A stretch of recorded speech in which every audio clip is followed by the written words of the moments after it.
What's up out there? Dave Duford, Final Expense Agent Mentor. Hope you guys are having a fantastic Wednesday morning. I am down here in the thriving metropolis of Guntersville, Alabama. If you've never heard of Guntersville, I'm not surprised.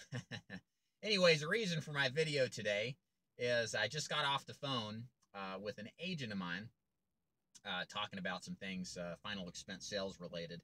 And had the realization or recognition, had to have a talk about building rapport and some of the processes in which you actually build desire and internal tension in a sales call. And one of the things that I thought was pretty interesting to discuss was rapport. And what I feel after nearly 7 years of selling final expense is this, that rapport building is greatly overrated. In fact, I think rapport building is something that just doesn't really matter as much as trainers and people who train agents think that it does matter. So here's what I mean. And again, one thing I'll preface with this is that this is specifically related to final expense. I cannot tell you the importance of rapport in other facilities, although I would say that there's probably a level of similarity in importance or lack thereof when it comes to rapport building. So when I say rapport building is kind of pointless or not as important as it's made out to be, it's because I think we live in a society where people really understand how salespeople operate. They understand that generally speaking, salespeople make money making sales. And therefore, the interaction on some level is presumed, not always, but is presumed by the prospect to be an act or to be disingenuous. I'm not saying that you're disingenuous. I'm saying that we have to assume the worst in the mind of the prospect. And so part of the act of a salesperson, if you follow me, is to try to be friends with them or to be friendly with them. And so, to some extent, to various levels, depending on the kind of prospect you're dealing with, they're going to think this. And if you play into this role of what a typical salesperson does, like, for example, talk about the fish on the wall or the golf clubs in the corner or any of the normal rapport building tactics we've all learned, you're going to play right into their, you're a typical salesperson role. And therefore, what really matters is actually diminished at a point when it needs to begin to be built up. And what is that? Well, I think that the professional final expense person needs to be more concerned, completely concerned, with building trust, first and foremost, and having rapport be kind of an ancillary automatic thing that happens as the process continues. So here's what I mean.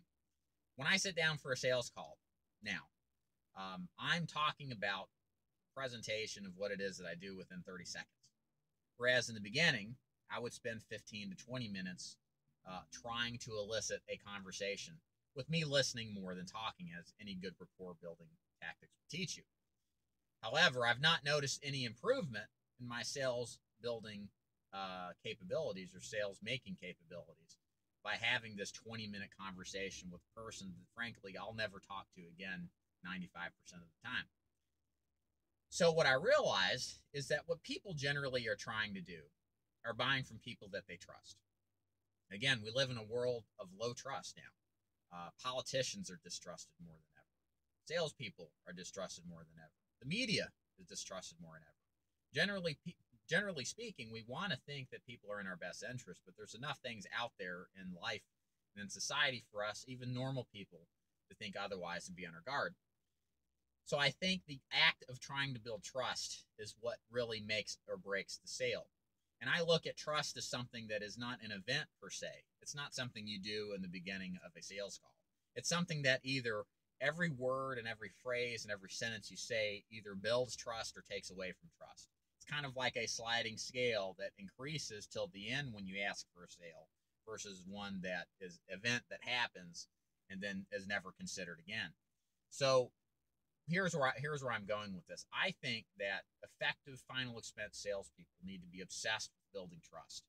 They need to think of the words that they use to build trust. They need to think of the props that they use to present authority, to establish authority, and again, build authority, which would be trust, basically interchangeable in this regard. And then Continue to actively maintain that level of trust or add to it. Because at the end of the sales call, when you ask for the sale, when you present the different options for the client, you need to make sure that the trust level is at its maximal for that particular person. So again, ways that I teach to do it in final expense. I do heavy amounts of pre-qualifying. In fact, I believe rapport building is actually made better and is built naturally, again, without having to do all this cheesy 1950s style stuff for rapport building. I think rapport is actually built when you ask good questions and you listen attentively and what it is that the client really wants. For example, what were your thoughts and concerns when you sent back this lead card or you sent back this card? And then sitting back, listening intently and taking notes. That shows without saying that you care, right? I mean, if you're taking notes, if you're listening and you're letting these people verbalize something they normally don't, or with people they verbalize something that don't really care about what they think about, you'll automatically create a connection with these people greater than it would be if you asked a bunch of cheesy questions, okay? And wasted a lot of time for very little in return. Additionally, you should ask continued, of course, good questions. Ask a lot of good health questions. Again, one thing that's implied, again, that's what we're trying to go for to some extent, is an implication of authority or an implication of trust, is when you have a command of the health questions that you ask, when you understand the medications that are used and you ask why they use it, or they can't remember the medication they take for blood pressure, but you know lisinopril, lodipine, Coreg, Carvedilol, Lasix, hydrochlorothiazide, all these medications are used for blood pressure treatment. And you mention that to them, and they're like, yeah, that's the one. They're going to be impressed that you know your stuff. Again, the implication is you know your stuff about medication. You probably know your stuff about life insurance. Not always the case, but you get the idea. There's an implied connection of, hey, this guy knows his stuff.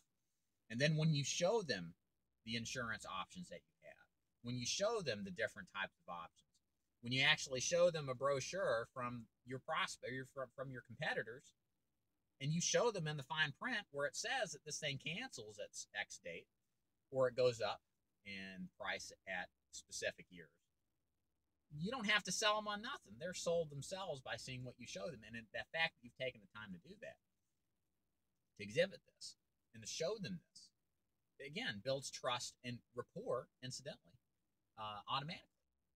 And so by the time that you get to the end of the sales call, it doesn't matter that you don't know their whole life story. It doesn't matter that you don't care about really who they are. I mean, I'll be frank with you. I mean, let's face it. I mean, we're not trying to be friends with these people. We can be friendly. I think that's important. That's part of that initial process. But the goal here is not to build a lifelong friendship. We're just selling a basic product to people who need it. And by the time you ask for the sale, it's automatic. It's a no-brainer. This is something that they see as being necessary, and the person they're buying it from, they have no reason to distrust, because everything that you've said, the process that you followed, has all been a beeline directly to the end, and the client sees no reason why they wouldn't buy from you to begin with. So that's why I think it's important to focus your efforts not on rapport building, okay? Be friendly, but you don't have to be their friend. Being their friend takes a lot longer, more time, and sometimes is detrimental, whereas a person who is selling somebody, whose goal is just to be friendly, to get them to laugh, break the ice a little bit, that's fine. And that shouldn't take 10 minutes or even 5 minutes. It should take a matter of seconds, especially after you do this, get comfortable with the process and get better at it. The goal is to build trust, because that's what facilitates people's decisions to buy from complete strangers and to hand all over their personal, medical, social security, and banking information within a 30 to 45-minute presentation, because they trust them and they generally like them. They don't have to be in love with them, but they like the fact that they can trust an expert. So that's what I want you to focus on. That's your homework. Become the authority that you're always meant to be. My name is Dave Duford at Final Expense Agent Mentor. If you'd like to learn more about the mentorship program, I beseech you, go to my website. It's feagentmentor.com. Check out all the free training information. If you like what you see in this video, there's a ton of written article information. I've got tons of videos. If you haven't checked that out on my YouTube channel, you can check out, learn more.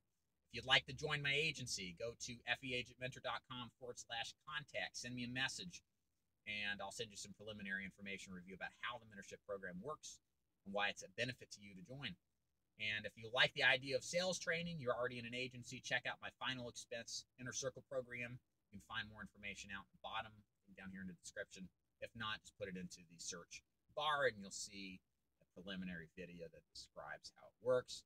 My name is Dave Duford, coming to you from Gunnersville, Alabama, and I'm on to my first appointment of the day, actually a little bit late, giving you the official rundown on how Rapport is overrated. I'll see you guys next time. Thanks for listening.